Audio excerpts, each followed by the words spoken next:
జై బోలో గణేష్ మహారాజ్కి. ఈనాటి ఉద్దేశంలో భాగమైనటువంటి సోషల్ మీడియా ఇన్ఫ్లుయెన్సర్స్ మీ అందరికీ కూడా స్వాగతం పలకడానికి, ఈ యొక్క మహాయజ్ఞంలో మిమ్మల్ని భాగస్వామ్యం చేయడానికి ఆలోచనలో పుట్టిందే ఈనాటి కార్యక్రమం. మీరందరూ ఆల్రెడీ ఈ యొక్క మహాయజ్ఞంలో ఉన్నారు, కానీ ఒక ఆర్గనైజ్డ్ వే లోపట సమాజం అంతా సంఘటితంగా ఉన్నటువంటి సమయం లోపట ఇంకా 10 రెట్లు మనం ఒక ఆర్గనైజ్డ్ వేలో పనిని తీసుకెళ్లేటువంటి అవకాశము ప్రస్తుత సమయం. కాబట్టి మీ అందరినీ ఆహ్వానించడానికి ఈనాటి కార్యక్రమం ప్రధాన ఉద్దేశం. స్వ అనేటువంటి భావన నుంచి పుట్టిన ఈ దేశంలో ఇవాళ ప్రజలు జరుపుకుంటున్నటువంటి సామూహికమైనటువంటి ఉత్సవాలు, అడుగడుగున్నటువంటి దేవాలయాలు ఉన్నటువంటి ఈ దేశం లోపల ఎందుకు ఈ సామూహికమైనటువంటి ఉత్సవాల పరంపర ప్రారంభమైందో పెద్దలు మనకు వివరించారు.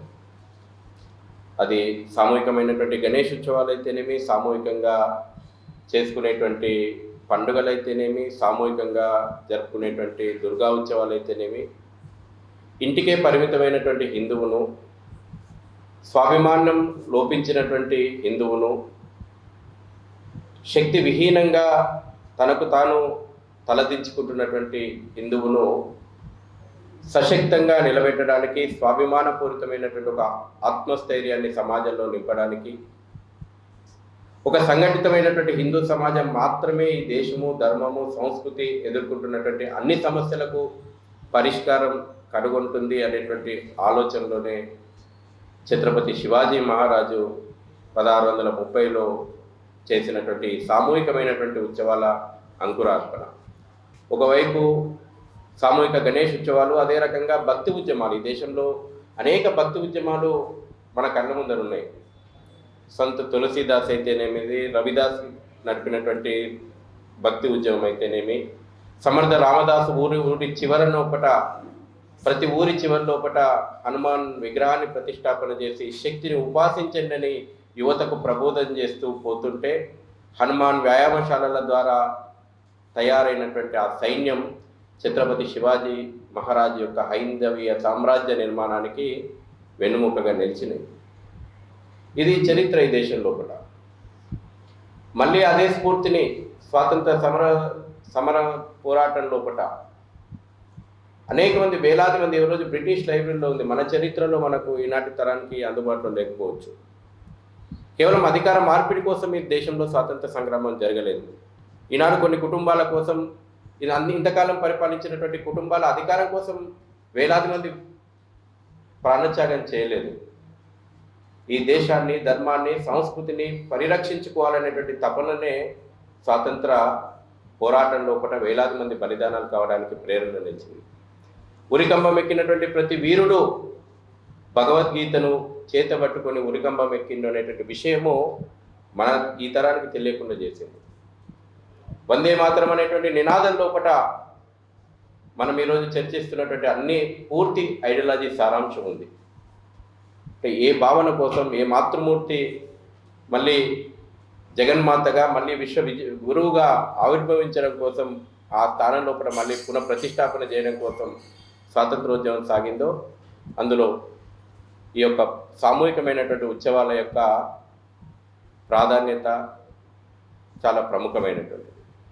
1905 నుంచి 1911 వరకు బెంగాల్ విభజనకు వ్యతిరేకంగా సాగినటువంటి ఉద్యమం లోపల వందే మాతరం నినాదం కానీ, సామూహికమైనటువంటి దుర్గామాత ఉత్సవాల యొక్క ద్వారా సమాజం పొందినటువంటి ప్రేరణ కానీ అతి ముఖ్యమైనది. మనకిన లోతుగా కొన్ని విషయాలు పరిశీలిస్తే, 1905లో దేశ విభజనను ఆపగలిగినటువంటి ఈ సమాజము, బెంగాల్ విభజన ద్వారా దేశ విభజనకు అడ్డుకట్ట వేయగలిగినటువంటి ఈ సమాజము 1947 లోపల ఎందుకు ఈ దేశ విభజనకు ఒప్పుకుంది? స్వాకు మళ్ళీ మనం దూరం కావడం కారణంగా, స్వ అనేటువంటి భావన నుంచి సమాజాన్ని దూరం చేసేటువంటి కుట్రల చేసిన కారణంగా మళ్ళీ అదే పరంపర 1980 లోపల, 1979లో కంచి పరమాచార్య బోనాల ఉత్సవాలకు స్వాగతం చెప్పడానికి భాగ్యలక్ష్మి వేదిక చార్మినార్ దగ్గర స్వాగతం చెప్తుంటే, ఈ దేశాన్ని తుకిడే చేస్తామన్నటువంటి శక్తులు ఆ పూజ్య స్వామీజీకి చేసినటువంటి అవమానాన్ని చూసి అది భరించలేక 1980 లోపల భాగ్యనగర్ గణేశోత్సవ సమితి పురుడు పోసుకుంది. హిందూ సమాజాన్ని సంఘటితం చేయాలి, పండుగల సమాజం గొప్ప సమాజంలో భక్తికి లోటేం లేదు. ఏ దేవాలయం దగ్గర పోయినా 24 గంటలు 10 గంటలు దర్శనాలకు పడుతుంది. అన్ని దేవాలయాలు ఇవాళ దర్శనాల కోసం క్యూ లైన్ లోపల ఎన్ని వేల రూపాయలు టికెట్లు పెట్టినా కొన్ని పూజలు చేస్తూ ఉన్నారు.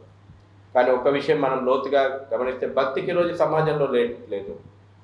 దైవ భక్తికి దేశభక్తిని జోడించి సంఘటితమైనటువంటి హిందూ సమాజాన్ని నిర్మాణం చేయడమే ఈనాడు భాగ్యనగర్ గణేశోత్సవ సమితి యొక్క ప్రధానమైనటువంటి లక్ష్యంగా, యజ్ఞంగా, కేవలం ఇది కార్యక్రమం గురించి కాదు, ఒక యజ్ఞంగా ఈ గడిచిన 45 సంవత్సరాలుగా ఈ యజ్ఞం నడిచింది. ఈ సంవత్సరం 46వ ఏట అడుగు పెట్టింది. 1500 గణపతి సామూహిక గణపతుల నిమజ్జనంతో ప్రారంభమైనటువంటి ఈ యొక్క మహాయజ్ఞం ఈరోజు 1,40,000 గణపతి మండపాలు గ్రేటర్ హైదరాబాద్ పరిధి లోపల ప్రతిష్ట కాబడతా ఉన్నాయి. మిమ్మల్ని అందరినీ కూడా మేము కోరుతున్నాం, ఈ రోజున ఒక గణపతి మండప నిర్వాహకుని, సమాజం అంతా సామూహిక ఉద్యమాలు అయినప్పటికీ సమాజం పాల్గొంటుండొచ్చు, కానీ నిర్వాహకులను దృష్టిలో పెట్టుకుంటే మీరు ఒక విషయం ఆలోచన చేయండి.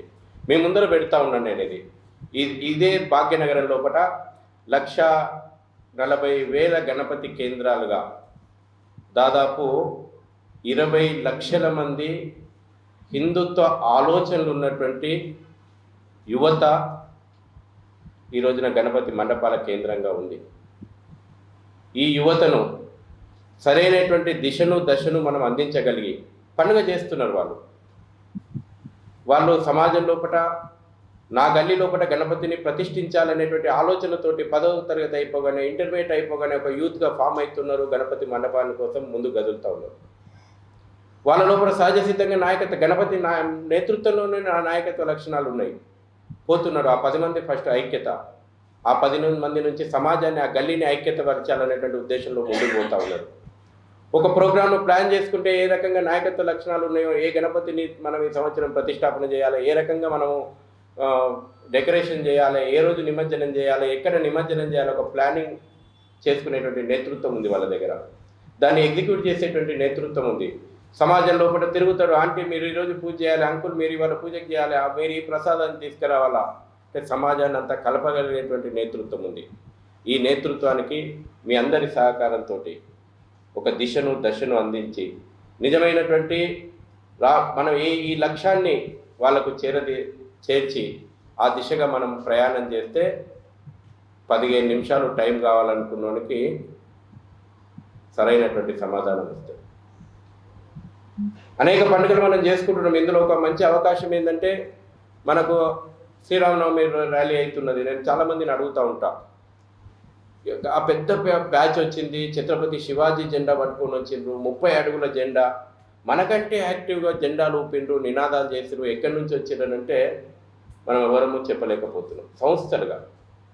కానీ ఇది 11 రోజుల పాటు ఏరియా నెట్వర్క్ గణపతి మండపాల కేంద్రంగా మనం వాళ్ళను కలిసే అవకాశము, చర్చించే అవకాశము దొరుకుతుంది. కాబట్టి పెద్ద ఎత్తున ఈ సమయాన్ని మనం సద్వినియోగం చేసుకోవడానికి ఉపయోగించుకోవాలనేటువంటి ఆలోచనలో ఉన్నాం. తర్వాత మీ ముందర కంటెంట్ చేయండి. వాళ్ళ ఒక్క భాగ్యనగరం లోపలనే ఇంతకుముందు చెప్పినట్టు కేవలం ఒక శక్తే కాదు, ఆర్థిక స్వావలంబన కూడా కావాలా. గణపతి మీద పూల వర్షం వేసినటువంటి సమాజానికి ఆర్థికంగా ఈ పండుగలు దోహదపడాలన్నా, గణపతి నిమజ్జనోత్సవాల మీద రాళ్ళు ఇచ్చినటువంటి శక్తులకు, విదేశీ శక్తులకు, మతోన్మాద శక్తులకు ఈ యొక్క హిందూ ఫెస్టివల్ ఎకానమీ ఉపయోగపడాలన్నా ఓపెన్గా చర్చ పెడదాం. సమాజంలో ఒక ఆలోచనను రేకెత్తిద్దాం. ఈ రోజున ఇదే భాగ్యనగరం లోపల ఏ పరిస్థితులు ఉన్నాయి, ఏ పరిస్థితుల లోపల ఎన్ని రకాలైనటువంటి దాడులు హిందూ సమాజం మీద జరుగుతూ ఉన్నాయి, వాటన్నిటికీ పరిష్కారం మనం హిందూ సమాజమే చూపెట్టాల్సినటువంటి అవసరం ఉంది. నేను మొన్న జేఎన్టీయూలో పోయినా, ఇంజనీరింగ్ విద్యార్థులు, నాకెందుకో అప్పటిదప్పుడే కొన్ని ఆలోచనలు వచ్చినాయి. అంటే విద్యార్థులను మనం వాళ్ళకు ఒకేసారిగా మనం యొక్క బ్రహ్మాండమైనటువంటి ఉపన్యాసాలు 40 నిమిషాలు 45 నిమిషాలు ఉపన్యాసాలు మాట్లాడితే ఒక్కోసారి వాళ్ళకు అర్థం కాకపోవచ్చు. నేనన్నా ఈ దేశం పేద దేశం అని ఎవడు అన్నాడు? ఈ దేశము ఉదయం లేగానే ఈ దేశం లోపల 736 రకాల టిఫిన్లు రుచి చూస్తుంది ఈ దేశం. ఇన్ని రకాల టిఫిన్లు చేసుకోవాల్సిన ఆలోచన, ఇన్ని ప్రయోగాలు ఎవరు చేస్తారు? సుసంపన్నమైనటువంటి సమాజమే చేస్తుంది. కేవలం ఒకటే బర్గరు పిజ్జాలు తినే దేశం కాదు, ఇన్ని రుచులు చూసింది ఈ దేశం.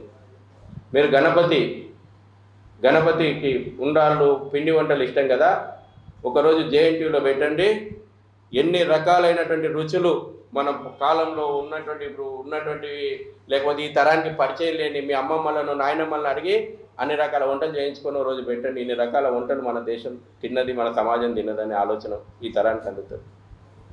అరే ఇదేదో బాగుంది ఆలోచన అన్నారు, ఇదే స్వదేశీ అని చెప్పిన. మళ్ళీ ఇంకొక ఆలోచన చెప్పిన, ఈ దేశంలో చీరకట్టు మన సాంప్రదాయం అంటారు. మీరు అమ్మాయిలకు ఎన్ని రకాల చీరకట్టులు ఉంటాయి, ఎన్ని రకాల దోతుకట్టులు ఉంటాయి. కాంపిటీషన్ పెట్టండి, జేఎన్టీయూలో ఒక విగ్రహాన్ని ప్రతిష్టాపన పెట్టి చీరకట్టు కాంపిటీషన్ పెట్టండి, పంచకట్టు కాంపిటీషన్ పెట్టండి. మన కల్చర్లో చీర కట్టడం కూడా ఎన్ని రకాలుగా చీర కడతారో తెలుస్తుంది. అరే ఇది బాగుందన్న, మా స్టూడెంట్స్ అందరూ బాగా అట్రాక్ట్ అవుతారు. అంటే ఈ రకంగా నేను మీ ముందెందుకు ప్రస్తావన పెట్టినంటే, ముఖ్యంగా ఇది యూత్ ఎక్కువ సంఖ్యలో ఇన్వాల్వ్ అవుతున్నటువంటి ఫెస్టివల్ కాబట్టి ఇంతకుముందు పెద్దలు చెప్పేటట్టు అటు సంస్కృతి పరంగా అటు ఆర్థిక పరంగా మనదైనటువంటి హిందూ సమాజానికి ఒక ప్రాపర్ డైరెక్షన్ అందించడానికి మీ సహకారం పూర్తి స్థాయిలో ఒకట అవసరము. దీని ద్వారా ఏదైతే మనకు సంఘ పంచపరివర్తన అలాగే మనందరూ కూడా ఆ పనిలో నిమగ్నమైనాం. స్వదేశీ అనేటువంటి కాన్సెప్ట్ని ఈసారి భాగ్యనగర్ గణేశోత్సవ సమితి ఉత్సవాల్లో ఒకట ప్రధానంగా పంచపరివర్తన అంశాలను స్పృశిస్తూనే స్వదేశీ అనేటువంటి కాన్సెప్ట్ను మనము ప్రధానంగా, ఎందుకంటే ఇంతకుముందు సాయి గారు చెప్పినట్టు కానీ కసిరెడ్డి గారు చెప్పినట్టు కానీ ఆధ్యాత్మికత పెంపొందించడానికి మనం ఏమేమి విషయాలను సమాజంలోకి తీసుకెళ్ళగలుగుతాం, మనదైనటువంటి ఒక సంస్కృతిని ప్రమోట్ చేయడానికి, ఈ తరానికి అందించడానికి, ఆ రకమైనటువంటి ప్రేరణ అందించడానికి ఏం చేయగలుగుతాము. అదే విషయం లోపల ఈ ఫెస్టివల్ ద్వారా జనరేట్ అవుతున్నటువంటి ఎకానమీ చాలా ఎంత టార్గెట్ పెట్టిరంటే మీరు మనకు ఆశ్చర్యం అనిపిస్తుంది. ఒకసారి మనం నేరేటివ్స్ గురించి మాట్లాడుకుంటాం. హిందూ సమాజాన్ని కొన్ని బయటి శక్తులు మన పండుగల మీద నెక్స్ట్ జనరేషన్కి ఒక రకమైనటువంటి దూరం చేయలేదు. ఎందుకంటే పండుగలు మాత్రమే మనం కలుపుతున్నాయి. ఇవాళ ఈ సామూహికమైనటువంటి పండుగలు లేకపోతే అసలు హిందువులు ఒక దగ్గర కలిసేటువంటి పరిస్థితి కూడా లేదు. వాళ్ళ దేవాలయాలకు పోయేటువంటి సంఖ్య ఎంత అయిందంటే 1.8 పడిపోయిందంట. అంటే మిగతా రోజుల్లో పోతాం, కానీ క్రమం తప్పకుండా వెంకటేశ్వర స్వామిని నమ్మితే శనివారం దేవాలయానికి పోతోళ్ళు, లేకపోతే అమ్మవారి దేవాలయాలకు పోతోళ్ళు హిందువుల సంఖ్య ఏంటంటే ఒక సర్వే ప్రకారం 1.8%. ఈ రోజున ఇది ఆలోచన చేయాల్సినట్టు అవుతుంది. పండుగలు మాత్రమే మనం కలుపుతున్నాయి. అందుకే ఈ పండుగల మీద ఏదో ఒక వివాదం చేస్తే నెక్స్ట్ జనరేషన్ ఎట్లా క్రమంగా దూరం జరుగుతుంది. మొదట్లో గణేశోత్సవాల మీద అసాంఘిక కేంద్రాలు ఎక్కడో ఒక 2-3 సంఘటనలు ఉన్నాయి. నేను వాటిని బూచిగా చూపెట్టి మొత్తం గణేశోత్సవాలు అంటేనే అసాంఘిక కార్యక్రమాలకు కేంద్రం, లేదంటే సినిమాల దగ్గర నుంచి మొదలు కంట్రిబ్యూషన్ లేకుంటే సమాజ కార్యక్రమాలు ముందుకు పోతాయా? మహాత్మా గాంధీ స్వాతంత్రోద్యమంలో జోబు బట్టి అడగలేదా? ఇవాళ బలవంతపు చందాలు సినిమాలలో కూడా అవే చూపెడతారు అన్నట్టుగా, ఇట్లా కాషాయపు రిబ్బన్ కట్టుకొని వచ్చి బలవంతంగా చందాలతోటి ఈ ఫెస్టివల్ చేస్తున్నారని. తర్వాత ఇంత విగ్రహాలు అవసరమా అని కొంతకాలం చర్చ. తర్వాత ఇన్ని విగ్రహాలు అవసరమా, ఊరికి ఒక్కటే పెట్టుకుంటే సరిపోతుంది కదా, మరి వాళ్ళు ఎందుకు మీరు విభజిస్తున్నారు? ఇంకా ఎక్కువ చర్చలకు పోను నేను, మీ అందరూ కూడా విఘ్నులు, ఎక్కువగా చర్చలకు నేను ఇప్పుడు ఉపన్యాసం ఇవ్వాల్సిన అవసరం. ఇన్ని విగ్రహాలు అవసరమా? తర్వాత ఇప్పుడు పొల్యూషన్ పేరు మీద మీకు అందరికి కూడా ఇచ్చిండ్రు. వాస్తవం మనము సంస్థగా మేము ఏ విగ్రహాలను పనిగట్టుకొని ప్రమోట్ చేయట్లేదు, ఏ విగ్రహాలను మనం వ్యతిరేకించాము. ఎందుకంటే నిరాకారాన్ని కూడా పూజించేటువంటి గొప్పదైనటువంటి సంస్కృతి మనది, ఆ ఫ్లెక్సిబిలిటీ ఉన్నటువంటి సొసైటీ మనది. కానీ పనిగట్టుకొని ఒక పక్కన pollution control board report, technical reports, ఒక పక్కన గతంలో ఇచ్చినటువంటి జీవోలు ఇదే ప్రభుత్వాలు ఎంకరేజ్ చేసుకుంటూ వచ్చినాయి. పీఓపీనే వాడండి, 5 అడుగుల కంటే ఎక్కువే వాడండి, వాటి వలన పొల్యూషన్ లేదు, తీయడానికి ఇవి ఉన్నాయి, మట్టి విగ్రహాలు వద్దు, అవి తీసుకుపోయి అందులో డంప్ అయిపోతున్నాయి. ఒక పక్కన ఆ రిపోర్ట్లు పెట్టుకొని మరో పక్కన ఏ రకమైనటువంటి ప్రచారం అంటే ఫ్లెక్సీలు వేస్తారు సిటీ అంతా పర్యావరణ హితాన్ని, దాంతో ఇంకా పొల్యూషన్ చేస్తున్నారు. మనం ఆచార్య ఎన్జీ రంగా ఇప్పుడు యూనివర్సిటీ ఆచార్య ప్రొఫెసర్ జయశంకర్ యూనివర్సిటీకి అనేక గిరిజన ప్రాంతాలు నుంచి సేకరించినటువంటి సహజ సింగ రంగులు తయారు చేయడానికి ప్రొఫెసర్ జయశంకర్ యూనివర్సిటీ రెడీగా ఉంది. దానికి నిధులు ఇయ్యరు వీళ్ళు, కానీ పొల్యూషన్ కంట్రోల్ బోర్డు 2 కోట్లు పెట్టేసి ఫ్లెక్సీలు పెడతారు, ఎకో ఫ్రెండ్లీ గణేష్ ఉత్సవాలను జరుపుకోండి. అక్కడ ₹1 కోటి ఇస్తే నిర్వాహకులకు అందరికీ కూడా తయారీదారులకు ఎకో ఫ్రెండ్లీ కలర్స్ ఇవ్వచ్చు. అంటే కేవలం దీని ఉద్దేశం ఏంటంటే నెగిటివ్ ప్రచారం చేయడం. మనం ఇట్లనే వాస్తవాలు ప్రజల్లోకి తీసుకోకపోతే ఇదే ఎంకరేజ్మెంట్ చేసి 10 సంవత్సరాల తర్వాత మళ్ళీ మనం ఇదే హాల్లో కూర్చున్నప్పుడు ఆ రోజు చర్చ నడుస్తుంటే హిందువులు మట్టి విగ్రహాలు వేసి చెరువులు ఊడకపోయినాయి, ఆక్రమణలు అవుతున్నాయి, అసలు విగ్రహారాధన అవసరమా, విగ్రహం పెట్టుకోకుండా కూడా గణపతి ఉత్సవాలు చేసుకోవచ్చు కదా. ఇది భయంకరమైనటువంటి కుట్ర. ఇవాళ మనం పతంగిలు ఎగిరేస్తే పక్షి ప్రేమికులు వస్తారు, నాగుల చవితి చేస్తే పాముల ప్రేమికులు వస్తారు, అదేవిధంగా మనము దివాళీ చేసుకుంటే ఒకరోజే ఎయిర్ పొల్యూషన్ చేస్తున్నాం. మనము శివరాత్రికి అభిషేకం చేస్తే దేశంలో పాలకొరత అంతా కూడా అదే రోజు వస్తున్నది. ఈ రకమైనటువంటి ఒక విష ప్రచారాలకు పిల్లలు మనం నవ్వుకుంటున్నాం, కానీ పిల్లలు ఇవాళ హోలీ ఆడుతందుకు రోడ్డు మీదకి వస్తలేరు. ఇవాళ రకరకాలైనటువంటి వాళ్ళ లోపల మనసు లోపల విషయం నింపుతున్నాం. కాబట్టి వాటిని కూడా కరెక్ట్ అయిన కౌంటర్లు, వాస్తవాలు మన దగ్గర శత్రువు మన మీద నెగిటివ్ ప్రచారం చేస్తాడు, గుడ్డిగా చేస్తున్నాడు. మన దగ్గర వాస్తవాలు ఉన్నాయి, అవసరమైనటువంటి సమాచారం అందరం కూడా మనం ఇస్తాము. మీకు మా కార్యాలయం నుంచి ఎటువంటి సమాచారం కావాలన్నా పూర్తి స్థాయిలో ఇస్తాము. టెంపుల్ ఎకానమీ, ఫెస్టివల్ ఎకానమీ కూడా తమిళనాడులో అనేక రకాలైనటువంటి రీసెర్చ్ యాక్టివిటీ ఉంది. ఎన్ని రకాలైన అసలు ఏ కాలంలో ఏ ప్రాంతంలో ఏ కాలం లోపట అక్కడ పండేటువంటి ఉత్పత్తులు ఏంది, సమాజం జరుపుకునేటువంటి పండుగ ఏంది, ఆ పండుగలో వినియోగించేటువంటి వస్తువులేంది, ఒక పండుగ ఒక దేవాలయము ఏ విధంగా కుల వృత్తులు కానీ సమాజం లోపల వృత్తి ధర్మముల యొక్క జీవనోత్పాదికి లింక్ అయినది అనేటువంటిది అది పెద్ద సబ్జెక్టు. ఏ కాలంలో వచ్చేటువంటి ఏ పూజలో ఏ ద్రవ్యాలు వాడాలి, ఏ వస్తువులు ఉపయోగించాలనేది చాలా పెద్ద సబ్జెక్ట్. అది నేను మీ అందరినీ కూడా ఒకసారి, ఇది ఒక భక్తి ఉద్యమం, ఇది ఒక స్వదేశీ ఉద్యమం. అందుకే మన లోగోలో మా లోగో అనడం మర్చిపోయినా మన లోగోలో ఈ రోజు నుంచి కూడా మీ అందరినీ కూడా భాగ్యనగర్ గణేష్ ఉత్సవ సమితిలో భాగంగా అండి. ఇది దైవ కార్యం, ఇది దేశ కార్యం. మన లోగో లోపట స్వదేశం, స్వధర్మం, ససంస్కృతి పరిరక్షించుకునేటువంటి ఒక మహాయజ్ఞం ఇది ఒక నిరంతరమైనటువంటి యజ్ఞము. భాగ్యనగరం లోపట 20 లక్షల మంది హిందూ సైన్యాన్ని ఈ దిశగా ముందుకు నడిపేటువంటి ఒక మహాయజ్ఞం. ఇక్కడ నుంచి లభిస్తున్నటువంటి ప్రేరణ ఇవాళ దేశం స్వీకరిస్తుంది. 2001 లోపట కేవలం 200 మంది తోటి హనుమాన్ శోభాయాత్ర చేసినాం. ఆ ప్రేరణ, భాగ్యనగరం ఇచ్చినటువంటి ప్రేరణ ఇవాళ దేశవ్యాప్తంగా ప్రతి మండలం లోపట, ప్రతి గ్రామం లోపట హనుమాన్ శోభాయాత్రలు అవుతున్నాయి. ఇదే భాగ్యనగరం లోపల శ్రీరామనవమి శోభాయాత్రకు తెరలేపినాం. ఇవాళ దేశవ్యాప్తంగా ఆదర్శం తీసుకుంది. ఇదే భాగ్యనగరంలో 1980 లోపట ఇవాళ మనము సామూహిక ఉత్సవాలు చేసినాం. మొన్ననే ఆంధ్రప్రదేశ్ గణేష్ ఉత్సవ సమితి ప్రారంభమైంది. దేశవ్యాప్తంగా ఈ రకమైనటువంటి ఒక స్వాభిమాన ఉద్యమాలకు, ఈ రకమైనటువంటి ఒక స్వావలంబనమైనటువంటి ఉద్యమాలకు, సమాజాన్ని జాగృతం చేసేటువంటి ఉద్యమాలకు భాగ్యనగరం కేంద్రమైంది. మీ అందరూ కలిసి, మనందరం కలిసి ప్రయాణిస్తే ఈ పండుగల్లో కూడా భాగ్యనగరాన్ని ప్రేరణగా తీసుకొని స్వదేశీ ఉద్యమం, ప్రధానమంత్రి గారు ఆల్రెడీ పిలుపునిచ్చున్నారు. వారు చైనా పేరు ప్రత్యక్షంగా వాడలేదు. ఆపరేషన్ సింధూర్ అయిపోయాక మనం పూజించేటువంటి గణపతి కూడా చిన్న కళ్ళ గణపతిని వాడుతున్నామన్నాడు. పరోక్షంగా చైనా పేరు చెప్పింది, చైనా ఉత్పత్తులో. అదేవిధంగా పండుగల లోపల స్వదేశీని ప్రోత్సహించారని మొన్న బీహార్ లోపల మాట్లాడిండు. ప్రస్తుతం ఉన్నటువంటి పరిస్థితుల లోపల, రాబోయే పరిస్థితుల లోపల అతి పెద్దదైనటువంటి కేవలం శివాజీ ప్రారంభం చేసినప్పుడు సమాజం ముందుకు రావాలి, కత్తి పట్టాలి, యుద్ధం చేయాలి. ఈరోజు పోరాటాల విధానాలు కూడా మారిపోయినాయి.